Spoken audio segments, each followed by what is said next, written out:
बड़ी खबर आपको बता दें, देश में लगातार बढ़ रहे हैं कोरोना के मामले। बेंगलुरु में कोरोना से एक मरीज की मौत की जानकारी है। तो कर्नाटक में सक्रिय मामलों की जो संख्या है वो बढ़कर 38 हो चुकी है।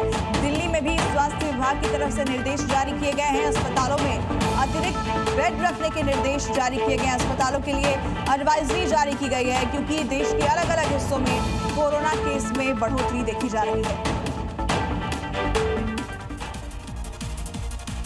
भारत सहित पूरी दुनिया में कोरोना की नई लहर की दस्तक से दहशत है। भारत में भी कोविड-19 के JN.1 वेरिएंट के मरीजों की संख्या बढ़ने लगी है। शहरी क्षेत्रों में कोरोना धीरे धीरे वापसी कर रहा है और कोरोना के नया वेरिएंट भारत में तेजी से फैलने लगा है। भारत में अब तक कोरोना के 250 से ज्यादा मरीज सामने आ चुके हैं। स्वास्थ्य विभाग के आंकड़ों के मुताबिक दिल्ली में कोरोना के 23 मरीज मिल चुके हैं और सबसे ज्यादा केरल में मई महीने में कोरोना के 273 नए मामले सामने आ चुके हैं। महाराष्ट्र में कोरोना के 56 एक्टिव केस हैं। गुजरात में कोरोना के 31 नए मरीजों की पुष्टि हुई है। कर्नाटक में 35, यूपी में 4 और हरियाणा में 3 मरीजों की पुष्टि हुई है। दिल्ली में लगातार बढ़ रहे कोरोना मरीजों की संख्या को लेकर दिल्ली सरकार ने एडवाइजरी जारी कर दी है।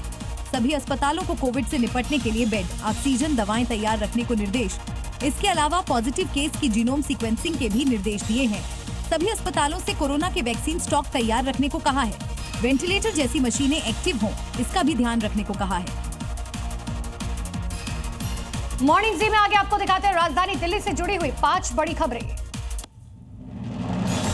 दिल्ली और इसके आसपास के इलाकों में अचानक मौसम बदला और कुछ घंटों के भीतर ही तेज हवाओं, गरज चमक के साथ मूसलाधार बारिश हुई। इससे गर्मी से बेहाल लोगों को राहत तो मिली, लेकिन कई इलाकों में पानी भरने से लोगों की दिक्कतें भी बढ़ गईं। इसी के तहत दिल्ली NCR के लिए रेड अलर्ट भी जारी किया गया था।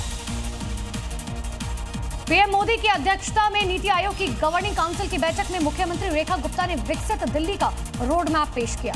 उन्होंने कहा कि प्रधानमंत्री और नीति आयोग के सहयोग से 2047 तक दिल्ली को विश्व का श्रेष्ठतम शहर बनाया जाएगा। दिल्ली में यमुना की सफाई, आधारभूत ढांचे का विकास और हर घर नल से जल सरकार की प्राथमिकता है।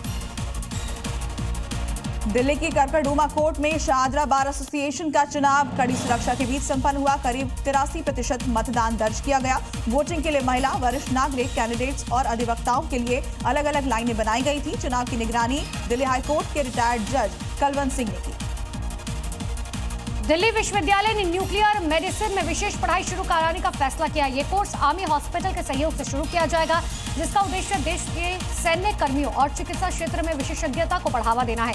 ड्यू कार्यकारी परिषद की 1275वीं बैठक में ये फैसला लिया गया। इस ऐतिहासिक निर्णय को फिलहाल मंजूरी दी गई है।